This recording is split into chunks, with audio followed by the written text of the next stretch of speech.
Okay, so this is the whole instrument cluster. I mean the RPM meter. Here it shows the neutral indicator. This is the ABS, the turning lights here and here, and this one is the pass light. Here is selection button. Here is the adjust button. Now, first things first. This is the whole RPM gauge. This is the gear indicator, as you can see. This is the clock. This is your speedometer. And here the trip information is displayed. Along with this is the max RPM indicator that you can set. This sign is for that. And this is your fuel gauge. So the first thing that I'm going to talk about is the fuel gauge, because in many of the YouTube videos I've seen that people are leaving out this fuel gauge information, which is very important, and at the same time it's very confusing also. This is a very uneven fuel gauge that I've seen in my entire life. From fuel from full to half tank you have only 2 bars. It's not displayed at the moment because it's half already in my tank, and after half it's 1 2 3 4 4 gauges. Now it's not possible to determine how much oil is left by these, I mean the accurate amount that's left.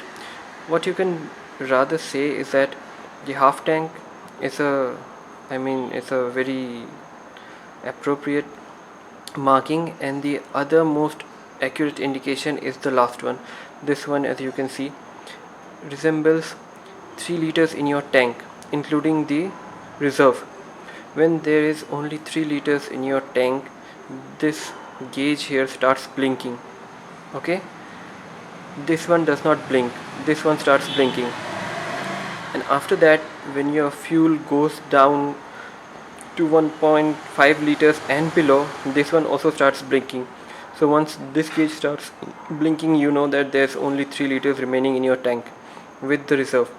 And when this one starts blinking, it's 1.5 liter including the reserve. So now the rest of the setup. The first one is the trip. If you keep pressing the select button right here, then the trip changes. It's trip A right now it became trip B.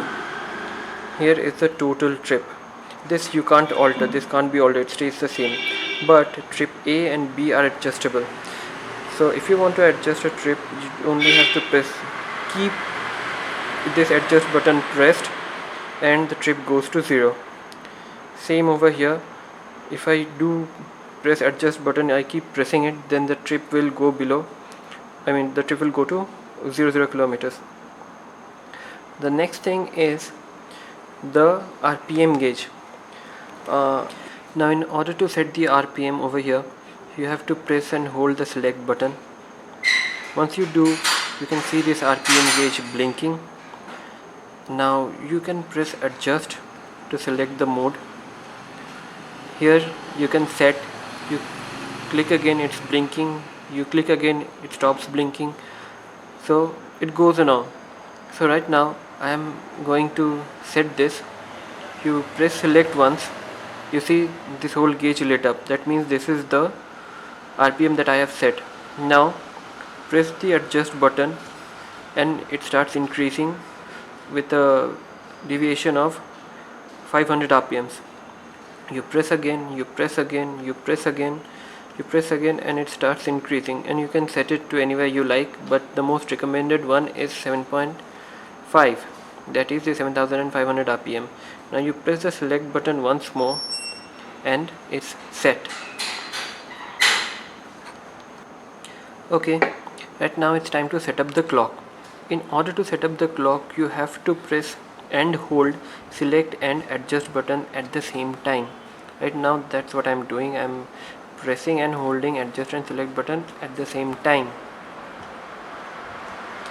When you do, you see that this thing starts blinking, the clock starts blinking. What happens is that if you press the select button, the hour hand changes, it's changing. Okay, and on the other hand, if you press the adjust button, the minute hand starts changing. So you have to keep pressing it press and press whatever you want to adjust it to. So mine was 50. I have to press it to 50. Okay, it will be 51 right now. So when you're done, you have to press and hold both of these again, and it stops blinking. That means right now this thing is adjusted and set to the value that you want.